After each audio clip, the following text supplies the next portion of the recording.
Well, shalom, everyone. Welcome back to TLV Talk. Joseph and I are going to be talking a little bit about just one section of parsha Vayetze, which means "and he went." It's a very interesting Torah portion. It is power-packed with life. Now, it's almost a family drama. Well, that's exactly what it is. As we said yesterday, Joseph and I were teaching in Ormond Beach over the weekend, and we came back to the conclusion that the Torah is not only the foundation of the revelation of God leading to the cherry on top of the Yeshua covenant, but it also has the good, the bad, and the ugly when it comes to human beings and what happens when God is with you and when God is not with you. Yeah, and Genesis especially has a lot of family drama in it, and this is just one section of it. And so in chapter 30, in the beginning of this, we have that Jacob is just leaving his father's house, Isaac, after the big debacle with Esau. And he's really running for fear of his life. And so he goes back to the land of Isaac's parents and goes back to Canaan to get a wife. At least that's what the instructions And he has were. quite a God experience along the way. And he not only has the whole thing with the ladder, which we believe here it could have been a DNA strand, because what's the only ladder in nature? Yeah, it's a DNA strand. It's interesting to think about that.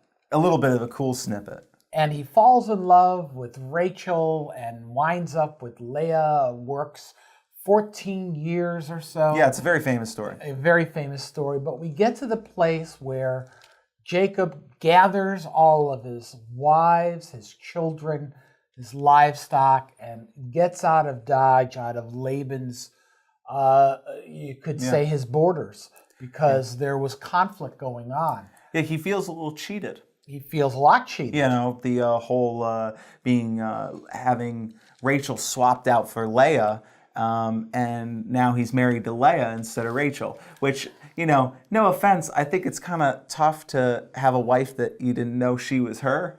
But then again, you know what I mean? You weren't there. You weren't there. So. And we also weren't there because we don't have this too often, even though there are TV shows right now, unfortunately, about this. There's also embedded here deep conflict between Jacob and Leah. Leah feels unloved, Rachel and Leah, and Rachel feels loved, but she can't bear any sons.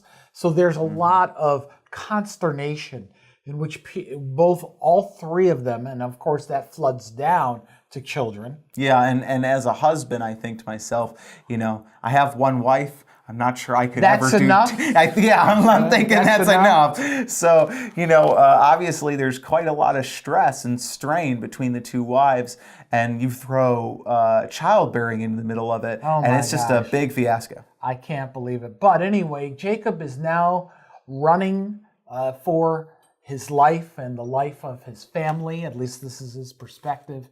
And Laban, being not as heavily loaded, catches up with him in chapter 31, and the showdown of a confrontation begins in verse 22.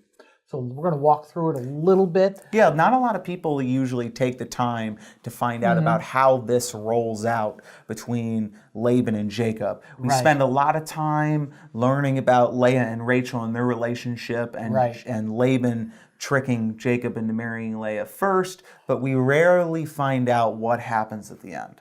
So we wanted to focus on that. Right, and to really come down to the fact that the whole premise of really walking through this is to say to ourselves, you know what? We don't know what we don't know. We only understand what we understand. And then you bring emotion and feelings into everything, and it gets very complicated, and people's perspectives are skewed and misunderstood at the same time. So when Laban was told on the third day after Jacob had fled, in verse 22 it says, he took his relatives with him and pursued him for 7 days. That's quite a bit.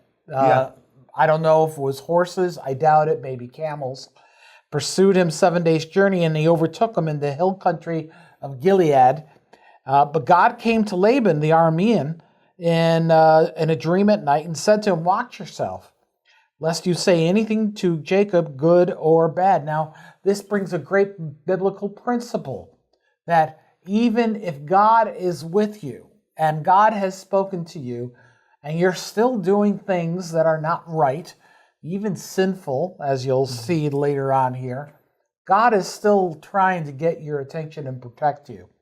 I don't know how he does that, but he does it. And I think it's cool because there are so many instances in Scripture in which God speaks to people in dreams. True. I think that's so cool. And there's not a lot of time taken about the fact that Laban hears directly from God. I know. It's kind of a cool thing. And he's basically what we would call pagan almost. A pagan. Yeah. You know, he's definitely not a follower of God. He's definitely and we know that because earlier we know that Rachel took one of the idols. Right. So we know. He's not a follower of the God of Abraham, Isaac, and Jacob. Okay? The father of all.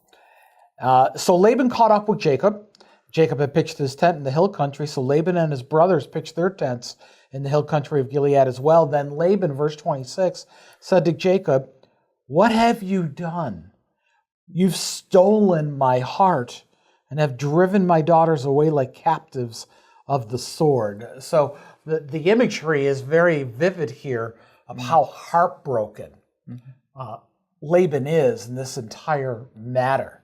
So he's obviously... And it's really interesting because most people forget that there's always another side of the story. Right. And, we like to paint people in the Bible as good or bad all the time. It's like our MO. But very often, people are complex.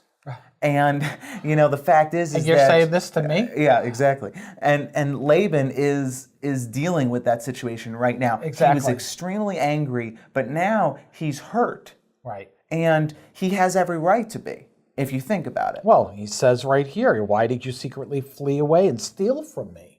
Yeah, I mean, it's a real interesting concept that Jacob is, he's not necessarily the good guy in this situation. No. There's not really a good guy except for God in this situation. Only God is good. Yeah, exactly. So we get to see how good God is right here in this family drama. So, And he continues on, so why didn't you tell me that you were leaving, I'm assuming here, so I could send you away in the proper way? He would have loved that. Yeah, with joy and with songs and with tambourines and with lyres. Sounds like a party. If every city I left, there was that, I don't know if I'd leave the city. Yeah, exactly. If I had that kind of a send-off. And here's the real kicker that strikes my heart as a dad, as a father. And you didn't even let me kiss my sons and my daughters. Yeah. Now, this is where Laban, some people say, what sons and what daughters? In that culture, the grandchildren, as you would know it, because there were no grandchildren, if you were living under a grandfather's tent, all the children were sons and daughters. Yeah, it's a patriarchal concept. It's a patriarchal concept. And so he was so heartbroken about the grandchildren not being able to say goodbye and hug them and kiss them. So, and then he goes into, and he says right out, listen, Jacob, you behaved foolishly. And he said, I could have done some bad stuff to you. I'm paraphrasing here, but your God, and he says, your God, told me, don't do anything good or bad. Yeah, and what's really interesting is that he literally tells Jacob that God spoke to him. Right. That he said, listen, I could have done something terrible, but I'm correct. actually really hurt, Right. And he really kind of hits the nail right on the head of where the sin is in this situation. Right. Right afterwards, he says, so now when you up and left because you really missed your father's house, why did you steal my gods? Which I'm sure in Jacob's perspective, he's like doing a double take. Like, what? What are you talking about? Yeah. At all. And so then we get into some of the communication that Jacob's doing. We're not going to go through all of it, but Jacob gets angry and he goes not understanding. Yeah, he feels defensive, obviously. And he does get wronged. Defensive. He says here in verse 36, what's my crime? What's my sin that you've hotly pursued me and that you've felt through all my things? He did a search and but put them here in front of my relatives and yours so they can decide between the two of us. And then he says these past 20 years. So he's saying 20 years I've worked for you. You've changed my wages 10 years, 10 times. And he said, I'm done. I'm done. What can we do? Mm-hmm. And so let's look at the way that they regroup after all this. And they say, in response, Laban said, the daughters are my daughters, and the sons are my sons, and the flocks are my flocks.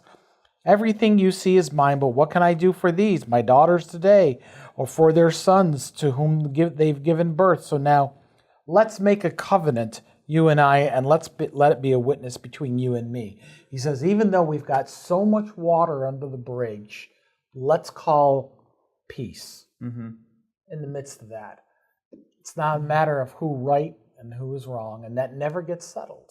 Yeah, conflict resolution is something that's so important to address in the Bible, but what's really cool is we get to see it in the environment and circumstance of family. Right. And so what Laban and Jacob did is they put up a kind of like a temple of some kind where he brought a symbol of stones and set them up. And he said, the pile will be between me and you, and that's why Jacob called it Galed or Mitzpah. He said, let Adonai keep watch between you and me when we are out of one another's sight.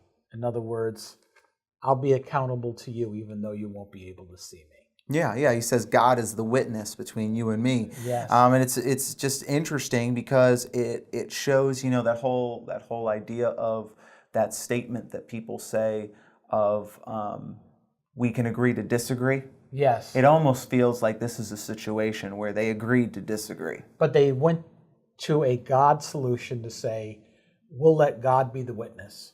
And it's interesting because he's a pagan. Now. He's a pagan, so he. But of course, for him, that might not be a big deal. He's like, oh, that's just one more god. It might not be a big deal. But this is a very interesting situation between Laban and Jacob, and it's a little sad. Yeah. Even though they're extended family, Jacob and Laban had a responsibility to each other. Yes, and they came out okay at the end, but you can tell that there was some purposeful distancing. Yes. And at the end of the day, here's what we need to be able to say. When you get into a conflict, especially with family, there's only one way to solve it, and that's with putting God in the center of that conflict. Yeah. So we hope you have a great weekend. Thanks for tuning in. God bless you. Have a great day.